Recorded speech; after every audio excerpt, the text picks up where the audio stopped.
So here's how to create a Cpabuild account. It's actually quite easy to do, so make sure you watch to the very end and don't skip any important steps. For this, first you will need to go to your Chrome browser. After that, in the search bar you have to type in Cpabuild login and then click on the very first link. Then at this interface you will be able to view the option to register. You have to simply click on this register option to create an account. After clicking onto this register option, it will redirect you to the Cpabuild sign up form. Here you have to enter your first name, last name, then email address. You also have to select your username and then you have to choose your password.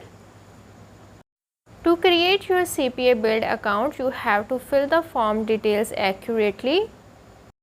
Moving on, you have to click on the register option to register your account at Cpabuild. After clicking onto this option, your Cpabuild account will be successfully created. So that's how to create a Cpabuild account.